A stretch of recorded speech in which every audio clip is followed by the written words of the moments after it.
Bonjour à toutes et tous. Euh, je voulais vous dire déjà deux choses sur les premières présentations de ce matin, parce qu'en fait, je suis assez époustouflé par l'énergie, la conviction que nos speakers ont pour parler de ce sujet. Et j'ai deux takeaways. Le premier, c'est qu'il faut vraiment que j'aille prendre des cours de one-man show. Ça, c'est indéniable. Et puis le deuxième, à quel point le candidat peut être clé dans une entreprise et l'impact qu'il peut avoir sur le business. Et c'est ce que je vais vous présenter aujourd'hui. Donc il y a pas mal de similitudes avec ce qu'Aurélien nous a présenté. Donc je suis ravi. Donc quand la sociologie s'invite dans les annonces, à vrai dire, on a fait un travail assez méthodique que je vais vous détailler pour comprendre quelles sont les attentes des candidats. Chez McDo, on est hyper fort en marketing, c'est ce qui fait notre force. Les clients nous adorent, part de marché record. Et en fait, on a tout simplement appliqué ce qu'on fait en marketing sur les candidats. Le funnel de conversion, les comportements. On a exactement appliqué les mêmes méthodes du marketing pour les candidats. Pourquoi j'ai rejoint les équipes McDo, donc ça va faire 2 ans là le mois prochain, sur un enjeu très simple. McDo avait de plus en plus de mal à recruter, Laurent l'a dit, au point qu'on fermait plus tôt dans certains restaurants le soir.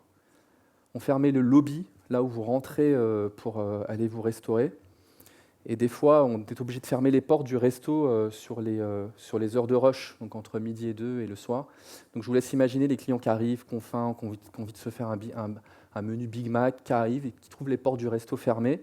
Ils ne comprennent pas, en plus il y avait des clients derrière, parce que nos équipes se faisaient déchirer la tronche. Et je vous laisse imaginer la déception des clients.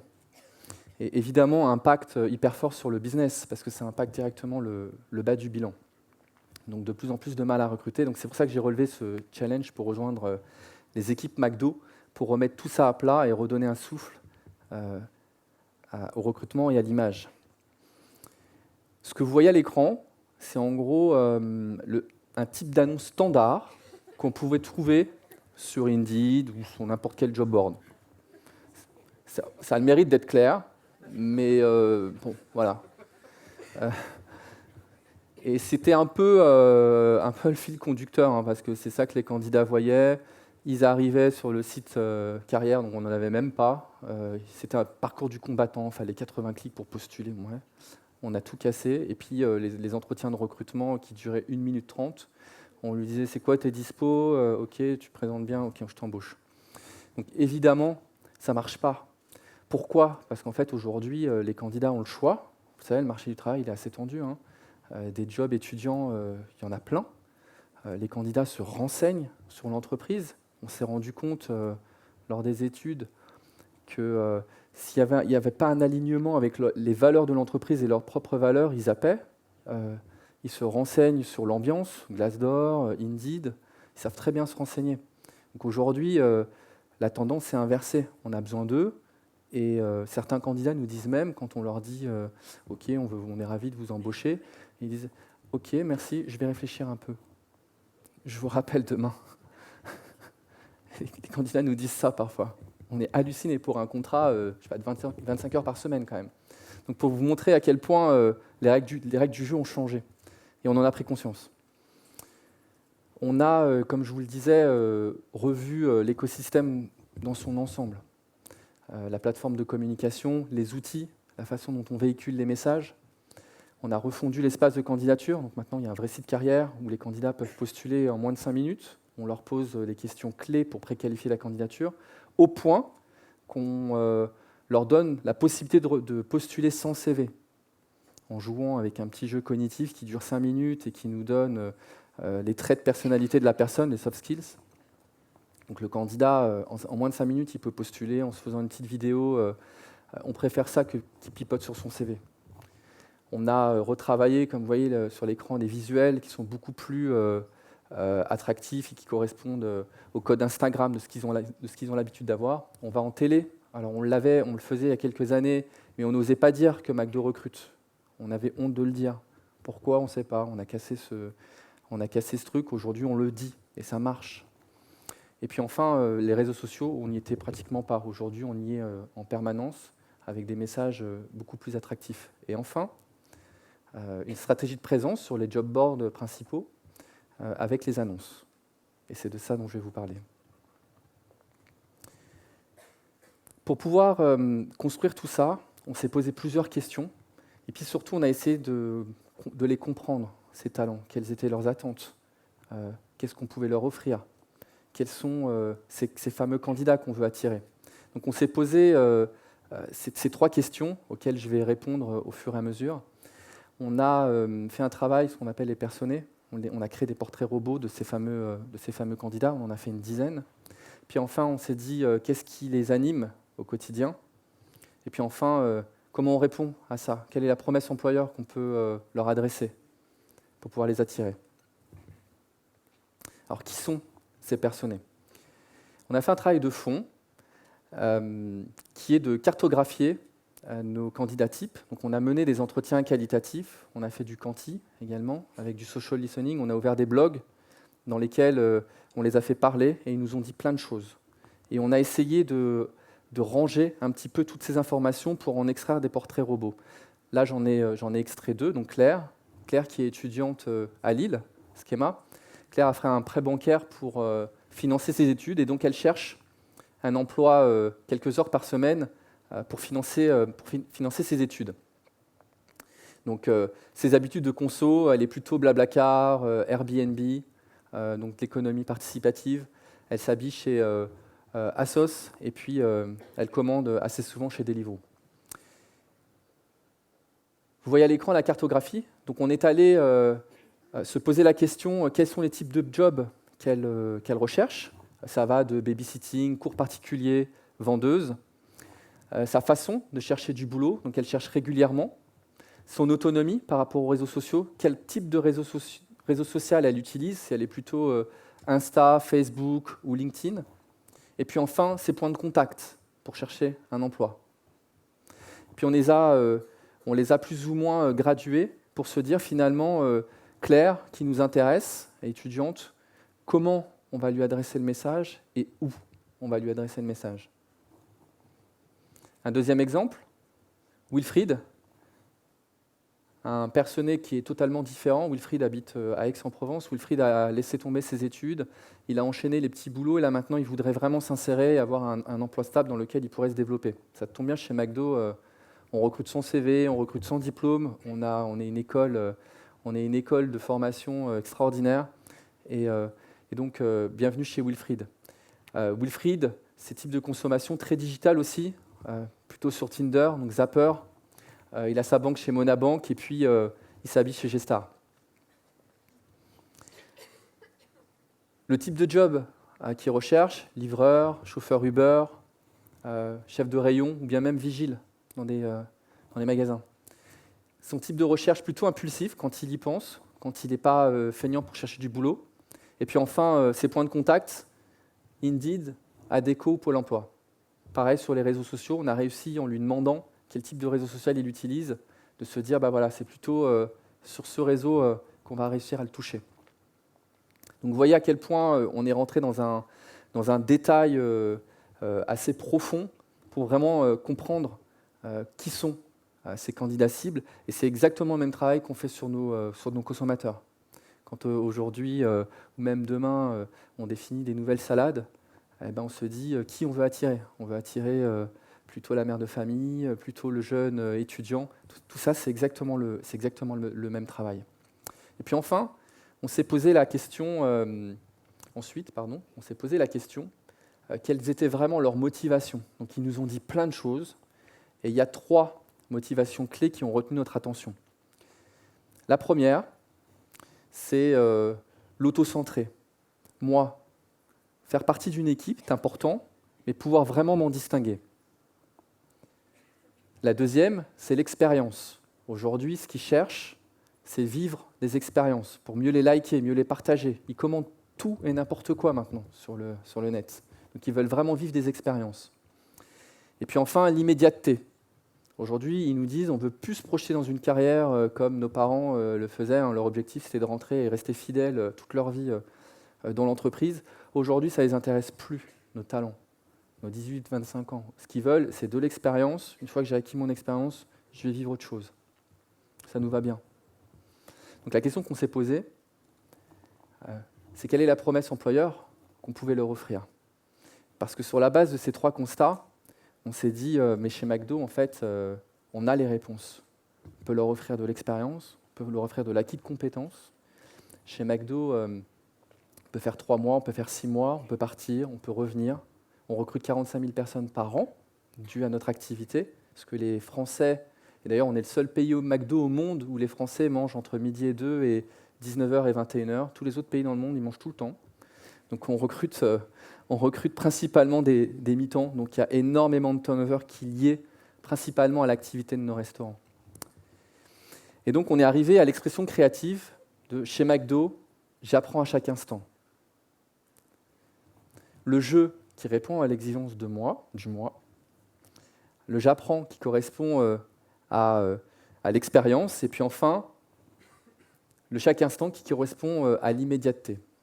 Et cette tagline est notre fil conducteur sur l'ensemble de l'écosystème que je vous ai montré.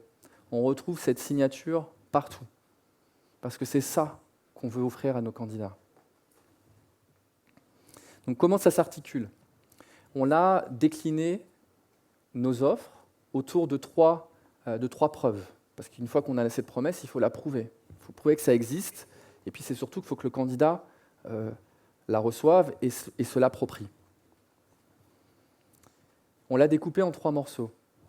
Ce qui m'attend, ce que j'apprends et ce qui me caractérise. Et donc là, vous voyez qu'on a également inversé la tendance, c'est-à-dire que ce n'est pas ce que nous recherchons, nous en tant qu'employeurs, quel est le profil qu'on recherche, mais c'est plutôt ce que nous avons à vous offrir, pour que le candidat se dise « mais en fait, c'est chez McDo que j'ai envie d'aller bosser, ce n'est pas chez Decathlon, c'est ni chez Uber ». Et donc, comment on l'a décliné sur la base, encore une fois, de tout ce qu'on a extrait des interviews et du social listening qu'on a fait. Sur ce qui m'attend, je vais vous donner quelques exemples. S'investir les uns pour les autres, pas le temps de m'ennuyer, pic d'adrénaline. On sait que chez McDo, il n'y a pas 2 rushs qui se ressemblent. Ce que j'apprends, gagner en autonomie, gérer la pression, beaucoup de pression chez McDo, c'est très formateur. Canaliser mes émotions, quand il y a des clients qui ne sont pas contents, comment je le gère. Et ce qui me caractérise, excellent relationnel, c'est clé. Aujourd'hui, l'expérience client, c'est le nerf de la guerre. S'adapter à toutes les situations. On offre la possibilité de devenir de plus en plus agile. Et puis, s'investir dans les missions qu'on me confie. Donc ça, c'est vraiment toutes les caractéristiques qu'on a à offrir à nos candidats. On ne leur demande pas ce que vous allez nous apporter. Nous, on sait ce qu'on a à vous offrir. Du coup, se pose la question, comment on articule ça autour des annonces, pour le garder cohérent avec cette plateforme de marque. Donc évidemment, on reprend la promesse employeur, on reprend les trois preuves dont je vous parle. Et donc, la façon dont on rédige les annonces, tout est calculé, encore une fois, c'est du marketing digital. Donc on essaye d'émerger le plus possible sur toutes nos annonces. Quand vous voyez sur Indeed, le métamoteur, que la force d'Indeed, c'est les mots-clés, eh ben on les a travaillés, tout ça. Donc on a répété plusieurs fois dans l'annonce les mots, parce qu'on ne peut pas les cacher sur Indeed, donc on est obligé de les écrire. Donc on a essayé de répéter le plus de fois possible les mots sur lesquels on sait que nos candidats cherchent.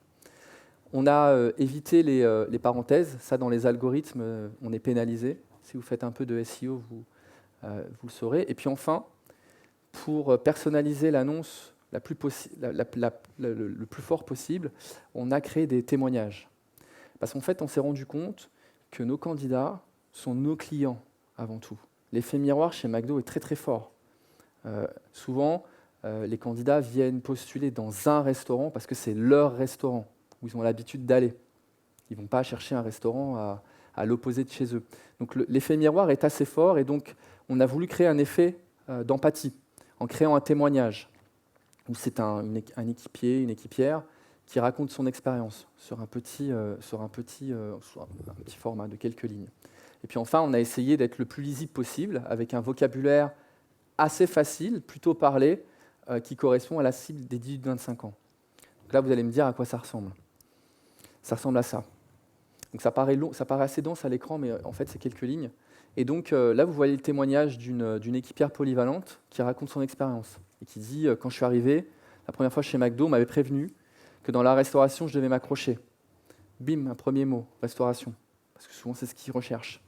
Et ça a été le cas, car il faut être polyvalent et réactif, c'est certain. Donc vous voyez, on a répété plusieurs fois ces mots-clés, parce qu'on sait que c'est ça qui nous fait émerger par rapport à la masse d'annonces qu'on pourrait avoir sur les job boards. Et puis enfin, la deuxième structure de l'annonce, c'est tout simplement ce que je vous ai montré à l'instant. La structure, ce qu'on a à leur offrir. Et c'est tout. On ne leur montre rien d'autre. Les candidats, s'ils veulent se renseigner sur l'ambiance chez McDo, la culture de McDo, les valeurs de McDo, ils vont sur le site carrière. Ils savent trouver ces infos. On a créé une plateforme d'ambassadora. Ils peuvent poser des questions aux candidats dans l'heure. Il y a des équipiers qui leur répondent. Nos annonces, il n'y a que ça. Parce qu'on sait à quel point ils peuvent zapper. On a observé, au moment de la refonte du site carrière, on a observé le comportement du candidat et on s'est aperçu qu'on avait des taux de rebond. Donc c'est quand un candidat clique sur une annonce, il arrive sur le site et il nous quitte le premier écran. On avait 60% de taux de rebond. C'est-à-dire que quand ils arrivaient, ils trouvaient que le truc était super long, on leur demandait de créer un espace candidat qui ne sert strictement à rien. On a cassé tout ça en fait. Et donc aujourd'hui, on a un taux de rebond qui est descendu à 20% et des taux de conversion qui ont explosé. Parce que c'est rapide. En moins de 5 minutes, ils peuvent postuler, on va à l'essentiel. Un autre message que je voulais également vous passer, ce qui fait la force de McDo, c'est son marketing, comme je vous le disais, et c'est sa mesure de l'efficacité. Tout est processé, tout est mesuré. 1 euro investi, on cherche combien ça va nous rapporter, sachant que 95% des 1500 restaurants sont des restaurants de franchisés, donc c'est des indépendants qui travaillent avec nous, et donc c'est eux qui financent toutes ces activités. Donc je vous laisse imaginer un entrepreneur, quand j'arrive, leur présenter un business case en leur disant tu n'arrives plus à recruter, donc tiens, voilà ma stratégie, ça va te coûter tant. Il me dit OK, mais assure-moi que ça va me ramener des candidats et combien ça va me coûter. Donc on est dans cette démarche en permanence de prouver que nos investissements sont efficaces. Quand ils ne le sont pas, on change. Ça nous arrive de nous tromper, c'est pas grave, on adapte. Et donc on suit de manière très très fine nos performances sur nos campagnes de communication, que ce soit sur les réseaux sociaux, que ce soit sur les job boards. On parle de coûts par candidat. 78, en fait, c'est 70 fois plus de candidatures qu'on reçoit maintenant, après tout ce qu'on a changé, donc de l'écosystème de communication, ce qui correspond à peu près à 1 million de candidatures qu'on a reçues entre le mois d'avril 2019 et décembre, en ayant changé tout ce système, toute cette mécanique. 20 euros, c'était le coût par candidat quand on a commencé. Donc c'était le coût sur lequel on s'était engagé auprès des franchisés. Et on leur a dit que ça va descendre, ce coût, parce qu'on va optimiser au fur et à mesure. On va regarder, on va observer, on va changer de stratégie. Et c'est descendu à 1,50 € au fur et à mesure. Et puis enfin, ce que je voulais vous dire également, pour faire le lien avec tout ce qu'on a entendu dès le départ, c'est que le candidat est clé, les comportements des candidats ont changé. Aujourd'hui, ce qu'ils veulent, c'est se reconnaître par rapport à leur employeur, donner du sens à ce qu'ils veulent faire. Et si on ne le fait pas transpirer à travers tout notre univers de communication, la façon dont on leur expose les messages, la façon dont on les reçoit en recrutement, on est sûr qu'on perdra la bataille. Donc voilà, je voulais vous dire ça. Donc merci pour votre attention. Voilà.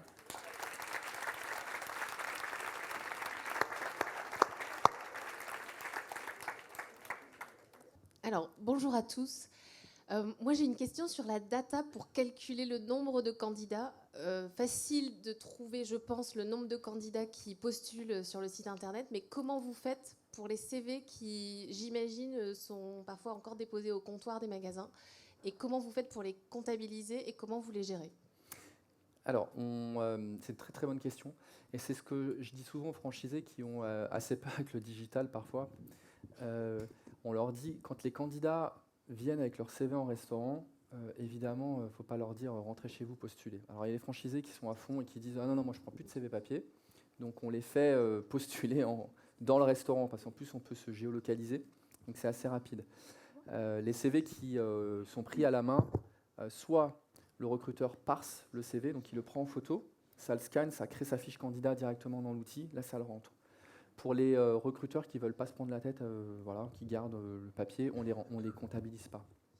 En tout cas, tous les CV qui rentrent en digital, évidemment, on a un tracking assez fin, on a des tags partout sur les sites, donc on les compte comme ça. Mais ça devient de moins en moins la pratique. Les gens qui se déplacent en restaurant. Tu veux dire que des gens qui donnent des CV papier dans le magasin, c'est de moins en moins la pratique. De moins en moins, ouais. Tu fais du parsing sur le CV? C'est-à-dire que même s'il est en papier, on va aller chercher des informations, même si je prends la photo? Exactement. Donc le CV papier, on ouvre l'ATS, hein, le système pour gérer les candidatures. Donc tu as un ATS qui permet de prendre la photo? On a un ATS pour les recruteurs en restaurant, qu'on a également construit pour eux. Et donc on prend la photo du CV, ça le parse, ça lit, en fait ça scanne quelque part, et les champs se rentrent automatiquement jusqu'à l'expérience. Alors tout le monde veut savoir quelle est l'ATS qui fait ça, mais je vais essayer de me retenir de te poser la question, tout ça. C'est quoi l'ATS qui fait ça? Je vais faire de la pub pour mes amis. C'est Saba Loomes. D'accord. Saba Loomes. Oui, non, alors Saba, S-A-B-A, qui est un player mondial je vais être content, sur toutes les solutions. Le mec, c'est genre la pub. Et Loomes, L-U-M-E-2-S-E, je vous donne les deux noms parce qu'ils viennent juste de fusionner. Donc le nom Loomes va disparaître progressivement et ça va devenir Saba. Une petite question, quand je vois 70 fois plus de candidatures, comment vous faites pour les traiter? Parce que là, il n'y a pas un ATS pour les traiter. Alors ça a été c'est notre plus gros problème. Parce qu'en fait, j'avais dit aux franchisés, ok, le problème est assez simple, on va réussir à le résoudre, on va tout remettre à plat. Aujourd'hui, on ne communique pas, on va commencer à communiquer, on va communiquer sur les bons canaux, on va vous donner les bons outils qui vont bien, ça va ouvrir les robinets. Là où j'avais sous-estimé, parce que je suis arrivé en même temps que tout ça, c'était la capacité des équipes en restaurant à gérer les candidatures. Ça a été un gros choc pour eux. Surtout, de passer de l'ère papier à l'ère digitale, au niveau des ressources humaines, c'était un gros choc. Et puis, la volumétrie. Ce qu'on leur a appris, c'est de répondre aux candidats en bloc. Parce que tout à l'heure, Aurélien disait il faut répondre aux candidats. Il a raison. C'est une catastrophe. Les candidats qui ne répondent pas, ils utilisent la boîte mail des données personnelles pour nous écrire en disant je suis désespéré, je n'ai pas de réponse à ma candidature. À quel point ça les blesse en fait. Donc le gros challenge, c'est de répondre aux candidats. Donc les réponses négatives, c'est assez simple parce qu'on leur dit dans l'ATS, on peut cocher toute la liste, répondre sur négatif. On a rentré des tonnes et des tonnes de messages pré-rédigés. Donc en un bloc, ils peuvent rejeter 50 candidats, 100 candidats. On a la possibilité de les mettre dans des viviers où on dit aux candidats, vous candidats, on n'a pas besoin de vous maintenant, on vous garde au chaud. Et puis il y a la troisième, en gros, qui dit votre candidature n'est pas retenue, wait, comme disait Laurent, on les invite à repostuler dans quelques mois, en fait. Mais c'est vrai que c'est un gros challenge. C'est pas maintenant, quoi. C'est pas maintenant. C'était Aurélien. Merci en tout cas beaucoup, Enzo. Merci. Merci beaucoup.